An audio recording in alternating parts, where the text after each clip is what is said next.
Fala, pequenos e pequenas, como vocês estão? Tudo bom? Cenário novo, então já vou pedir para vocês paciência com a edição desse vídeo. Pode ter várias falhas, mas é pra gente começar a aprender a mexer um pouco com a tela verde aqui no fundo.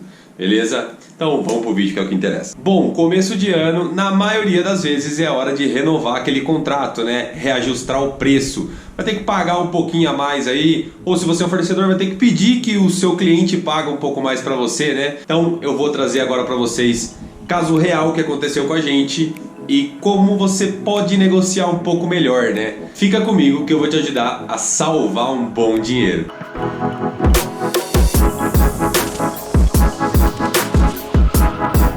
Bom, pessoal, isso não é regra, óbvio que às vezes você pode ter reajuste de preço aí do seu contrato, seja ele de aluguel, seja ele de um software, de alguma coisa mensal aí, independente, normalmente acontece com aluguel mais comum, mas começo do ano às vezes é o momento de reajuste de preço, né? Seja você fornecedor ou seja você cliente.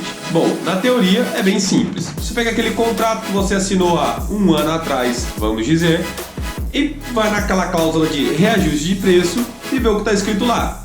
Normalmente eles já indicam um índice, né? Ou você já indicou um índice que você quer levar em consideração para reajustar, seja o seu aluguel ou seja uma prestação de serviço, alguma coisa, um software, por exemplo. E para facilitar para você, vamos falar um pouquinho sobre os principais índices que a gente usa aqui no Brasil. O primeiro deles é o IPCA, que é o Índice Nacional de Preços ao Consumidor Amplo. O IPCA basicamente mede a inflação de um conjunto de produtos e serviços comercializados no varejo. Basicamente, o SNIPC, esse órgão que eu coloquei aqui embaixo, ele pega e faz uma consulta, uma tomada de preços, divide itens que você vai ter na pesquisa e coloca peso para cada um deles. Eu vou dar um exemplo mais ou menos básico aqui, só para vocês terem uma ideia. Eles separam, por exemplo, alimentação e bebida e construção. E aí eles fazem as pesquisas e cada um desses itens tem um peso diferente. Mas vamos lá, vamos dizer que você tem uma assinatura mensal de algum programa aí do seu emprego, aí, do seu trabalho aí,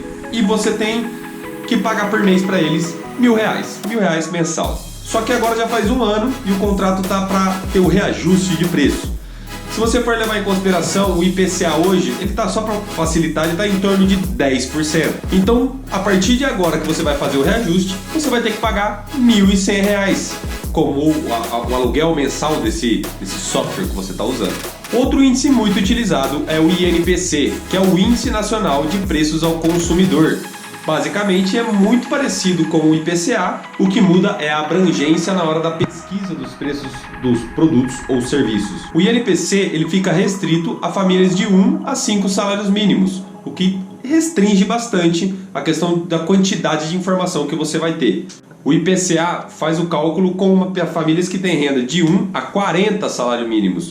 O que acontece? Você tem muito mais informação coletada, o que acaba chegando num valor um pouco mais real. A grande diferença é que o INPC é mais restrito, mas o que é importante é que os dois andam muito próximos um do outro. Outro índice bem utilizado é o famoso IGPM, que deve ser o do seu aluguel aí. O Índice Geral de Preços do Mercado é responsável para monitorar o valor real da nossa moeda. Essa é a ideia. A FGV, né, a Fundação Getúlio Vargas, é responsável pelo cálculo desse índice e ele usa esses itens que estão na tela em consideração. São 3 índices diferentes, cada um tem o peso e cada índice desse foca em uma área mais específica. Temos o IPAM, o IPCM e o INCCM. Tá? Você pode só ter visto siglas como IPA, IPC e INCC, é normal. Mas a grande diferença entre o IGPM e o IPCA é que o IPCA foca só no valor final do produto, já o IGPM foca desde a produção até a venda final. Mas para não ficar muito confuso, e já estou me alongando demais, o IPCA é basicamente a inflação e o IGPM é muito focado no mercado imobiliário. Então por isso que ele é o principal fator aí quando a gente trata de aluguel. Bom, então vamos dizer que você tem um aluguel aí que você fechou há um ano atrás de R$2.000 por mês. Está na hora de reajustar e o IGPM, vamos supor que fosse de 15%, o IGPM acumulado. Ou seja, o seu aluguel a partir de agora vai ser de R$ 2.300 por mês. Mas você não veio aqui procurando isso, você veio procurando como negociar isso, como pagar menos, ou se você é fornecedor, como pedir para pagarem você um pouco mais. Então, antes de sairmos falando sobre a negociação, a gente tem que levar esses dois lados em consideração. Ou você é fornecedor, ou seja, você quer aí que o seu cliente te pague um pouquinho mais conforme o contrato, ou até quem sabe mais do que o contrato. Ou você é cliente e está querendo pagar não tudo aquilo que o contrato está falando, um pouquinho a menos, será que não dá para ajudar aí, chefe? Independente de qualquer coisa, é muito bom saber negociar. Então vamos para a primeira coisa que eu levo em consideração, e vocês já ouviram falar isso umas 4, 5 mil vezes aqui no canal. Sente-se na cadeira da pessoa, tente entender o porquê você está negociando aquilo. Será que realmente aquele fornecedor não merece aquele reajuste? Por que ele está pedindo aquele reajuste? Vamos dizer, um aluguel. Pô, será que o cara realmente merece o IGPM? Às vezes aumentar 30%, 40% do valor? Pô, é isso que ele está precisando? Será que ele não consegue me ajudar? Você tendo essa visão externa, entendendo a pessoa, você vai conseguir negociar de uma maneira muito mais tranquila. O segundo passo é bem simples. Eu sempre vou atrás de todos esses índices que eu falei para vocês. Tem mais índices além desses, mas esses são os 3 principais. Eu vou atrás e pego o menor deles e ele é o meu foco. Não posso aceitar mais que isso, tá? Quando eu tô falando que eu sou cliente e tô negociando com fornecedores. Bom, como eu tô falando com vocês agora em janeiro de 2022, eu acabei de fazer isso. Eu peguei o IPCA, já que os outros 2 índices estavam um pouco mais alto. E falei, pô, não tem como eu pagar mais que o IPCA para ninguém. Todas as negociações vão partir como base do IPCA. No caso, como fornecedor, eu sugiro que você estabeleça esse mínimo, pode ser o IPCA, por exemplo, mas se você tem outras coisas no seu contrato, no exemplo que eu vou dar aqui, no que aconteceu real com a gente tinha a diferença do preço do diesel. Mas vamos então para a terceira parte que eu acho extremamente importante na hora da negociação. Não adianta eu chegar com o número da minha cabeça, eu simplesmente pagava R$2.000 para você e agora eu quero pagar 2.100. Da onde que você tirou isso? Tá tirando da... Olha que legal, cheguei nesse valor aqui. Tem que ter contas e tem que ter fatos, números reais. Ah, eu vou negociar na base do diesel, então pega notas fiscais do ano passado, nota de agora, nota do meio do ano. Pega tudo para você mostrar para o fornecedor ou para o seu cliente que você está precisando ou receber mais ou não vai conseguir pagar tanto assim. Bom, então depois desses 3 pontos... Ou seja, pense um pouco na outra empresa, não só na sua, tenta entender o que realmente é necessário, pegue o menor índice sempre para trabalhar, seja você fornecedor ou seja você cliente, tá? E por último, mostre os cálculos executados, mostre todos os fatos que você tem. Pô, meu faturamento está baixo, apresenta o faturamento para o cliente e fala, cara, não estou conseguindo, preciso da sua ajuda. Então, tudo isso, esses 3, com base nesses 3, eu vou dar um exemplo real que aconteceu com a gente nos 2 casos, quando a gente era cliente e quando a gente era fornecedor. Bom, então vamos lá. Primeiro exemplo é quando a gente era cliente, ou seja, a gente alugava um espaço.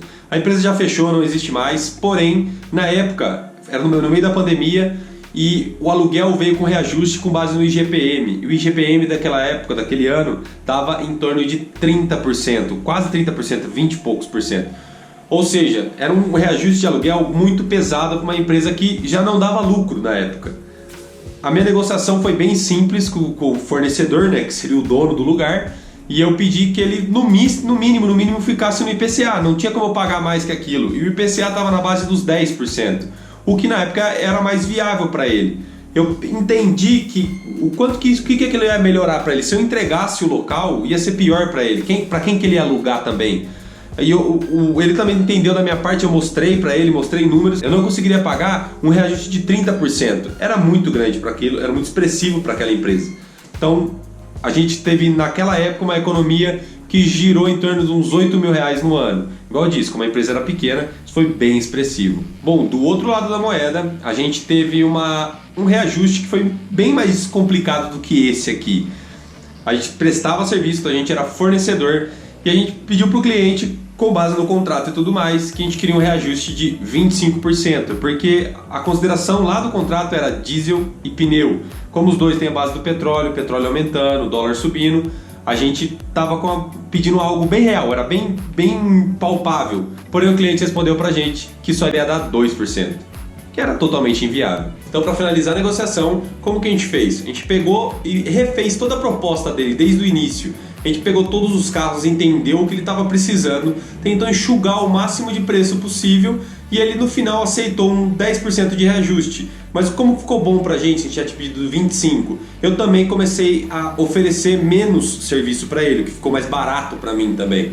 Então no final a gente levou em consideração tudo que ele falou, tudo que ele pediu, tudo que ele explicou. A gente mostrou tudo que a gente precisava e chegamos num acordo.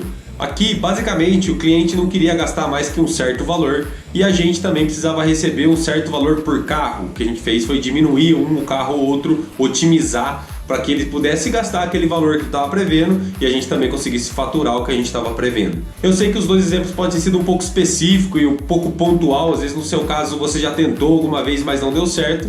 Mas realmente o que eu quero aqui é que isso inspire você a negociar na hora do reajuste de preço do seu contrato, seja você fornecedor ou seja você cliente. A gente está passando por uma época muito difícil e todo mundo está precisando faturar um pouco mais. Então ou você vai precisar gastar menos ou você vai precisar que seu reajuste seja um pouco maior aí. Espero que vocês tenham gostado do vídeo. O vídeo sempre fica longo, mas eu tento trazer bastante informação bacana. Então não se esquece de se inscrever aqui no canal, curte o vídeo e compartilha para que outras pessoas também tenham esse feeling da negociação na hora dos reajustes de preço. Lembrando sempre, o meu momento pode ser o seu momento. Valeu e dá um desconto na edição.